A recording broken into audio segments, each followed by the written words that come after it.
I think it was Low Tier City that started that. Oh, okay. I'm sorry. I think it was, I believe it was Low Tier City that it started the second season, basically. Oh, okay. And Thunder Smash actually was also ranked as well, even though it wasn't invitational. But either way, okay. Yeah, we gotta. My bad for forgetting that there's a tournament every single weekend. There's literally a tournament every weekend. Trying to keep Ultimate up with them, is literally just. There's never a break. It's wild. You can't even watch a show on Netflix anymore. There's just too many tournaments. How am I supposed to keep up with like Game of Thrones, you know? And then it's a Smash tournament every weekend. Yeah. I don't watch Game of Thrones. That's okay.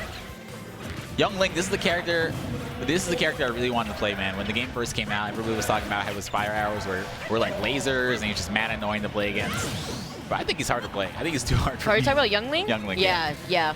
I mean, I've seen Tweak play Young Link, and it's actually really enjoyable to watch. I think the character could be pretty flashy, especially with his drag down combos. He has a lot of kill potential as well. But you're going to be watching him, well, I would hope that you're going to be watching the Young Link walk a lot, because, you know, he has that shield that he puts up in front of him to try to help himself out, at least within this matchup when it comes to pellets. You know, force Kameme to actually jump and use pellet, if anything, and then at that point, that's when Young Link could excel, throw out the boomerang, add in that extra pressure, because you know he's going to try to jump if you're just walking the whole time. Yep. We'll see about that, how deep he knows this Mega Man matchup, you know, even though it is a very useful tool, it's not one you get to use very often in very many matchups, so. Yeah, and it's just to note that, you know, Kameme is such a strong player that I believe he's also ranked like #3 in Japan, aside from just being ranked on the PGR, so you know this man has so many wins under his belt since Japan is such a strong region. But here we go, Game 1 versus J-Dragon. Kameme's bringing it out with the Mega Man. Yeah, and he's not going to be able to camp across the screen. You know, this fire arrow is going to go a little bit farther than pellets, so he's going to have to be a little bit more aggressive, or else J-Dragon is just going to stay across the screen and throw things at him back. I think it's going to be a slower matchup. You know, both these characters kind of like to stay back and throw things, but Oh man. I mean, I like the you waited for the spot dodge. He waited. It's like, I know you're going to spot that, and anybody would spot that after this. Yeah, it's definitely going to be a way more, I would say, slow-paced, more anything's patient matchup that we're going to see here. This is the up B out of shield. And he's not 1 for 2 on those. I hope that's not his like go-to option out of shield. You know, it is useful sometimes, but not all the time.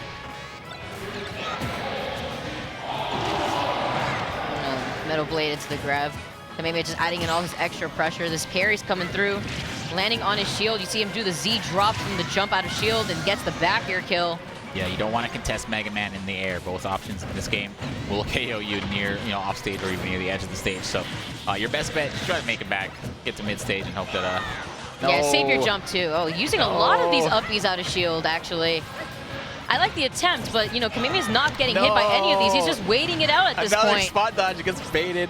Kameme at this point, I think the download's already complete. Ends up getting rolled back there. Not going to get jab blocked by that pellets, but he actually manages to get the uppie here this time around. Oh, you have the bomb on you though. The crash bomb, secret tech. Oh wow, he really tried to overcommit to that Metal Blade. Good it's all attempt. good though. Yeah, good attempt, but J-Dragon. I think even better punch from J-Dragon. That was great. Great exactly. awareness. J-Dragon recognizing where he was going to be, finally closing out that stock at least.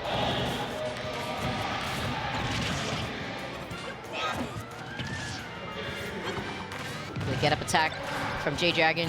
Managing to get back into the stage, but Kameme again spacing himself out. It was a really scary situation because you saw he was looking for that back air, but J-Dragon tethering back onto the ledge. J-Dragon, I love you, man, but once you hit like 4 for 5 misses on the up B out of shield, you gotta take a step back and say, you know what, this is not working in this matchup. Maybe not in the matchup, maybe not against the player, but I think you gotta be super careful because he's gonna end up taking a lot of damage for, especially against Mega Man, who has so many KO options. Oh, that was so scary. And the crash bomb was also on the ledge to try to cover Kameme too to get back safely, but J-Dragon actually avoided it, got back, but Kameme was ready for him on the stage before he could get back.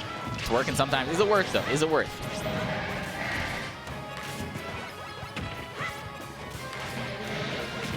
The patience right here. This is what I was talking about from Kameme. Now he's just going to be waiting it out. He has the lead here. He doesn't have to overextend. I mean, he's at a high percent. He wants to get some extra credit before he sees his stock go away. Yeah, a little too slow on that tech punish, man. I thought he had it for a second there. That was a kind of a missed tech and late get up from Kameme, but no punish fast enough from J-Dragon.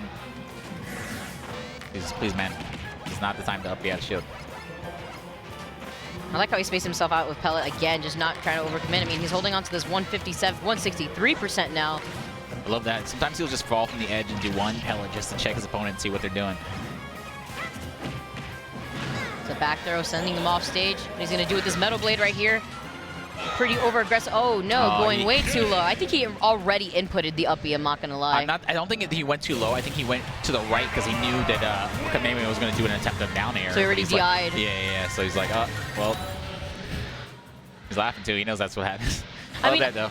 I like the fact that, yeah, they're having fun. I just like the fact that J-Dragon is not really overcommitting to these up Bs as much as we saw at the very beginning anymore, at least. Like, we saw that they weren't working.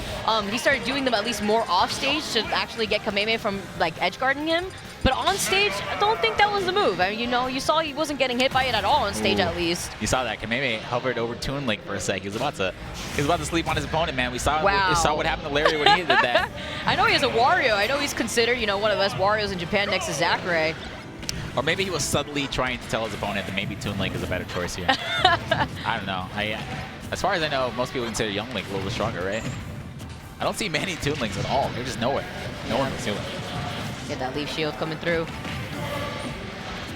I like the patience of Kameme. Despite how he played that last game, you see he's still playing pretty safe, getting in that extra percent with pellets and forcing J-Dragon to commit to him, despite Young Link also having projectiles to work with. Yeah, J-Dragon's counterpick Final Destination doesn't want to give Kameme those platforms to work with because, you know, of course, like I said, those fire arrows are going to go a little bit farther than the pellets, so across the stage, he's going to win that battle pretty easily. You see Jay coming through, trying to do a good job at adding in that pressure, but Kameme honestly getting back into the stage. J-Dragon not adding in as much pressure as he could by the ledge. Gets the back air, sending him off stage. We're going to see a fair. No, he actually hit him right out of the attempt, but grabs him right out of his recovery. He's going to have to up B. Yeah, he doesn't have a jump. He grabbed him right out of it. I think he tried the Zair and grabbed the ledge, but you're a little bit too far. No. Oh, was that the tech? Up B with the bomb in your hand so you can't get punished? I like that. Listen, JD was having such a great first stock. He was winning by quite a bit until he found himself in that weird offstage situation. Yeah, I mean, that was really good awareness on Kameme's part from just grabbing him right out of his recovery. Like, okay, you went right above the ledge, but now I can just grab you out of this and just wait to see what you're going to do here. The Z-drop on the Metal Blade. Oh my gosh, into the strong Rockman Shoryuken. Yeah, how did it, man? I thought for sure J-Dragon, just watching that first stock, I'm like, he's figured something out here. Yeah, man, that up tilt, you have to relax. That was the first up tilt that we saw, too, from Kameme, that he actually was able to get out of the Metal Blade. Going super deep, though, for that nair. I think a couple frames later, he would have got tagged by that crash bomb, though. Kameme leaving a little surprise for his opponent after he dies.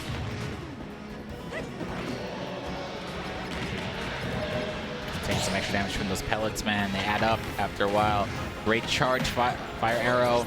And again, oh, look at Kameme dropping shield. I was going to say it again, getting his B baited. Oh, you saw he went pretty deep. I like the attempt right there, but Kameme going for the high recovery to avoid any attempt of J-Dragon actually contesting him below the ledge.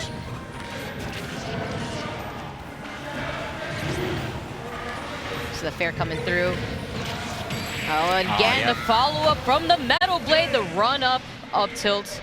And you can tell how often he's done that, man. He looks so confident. See, I guarantee this Metal Blade is going to hit.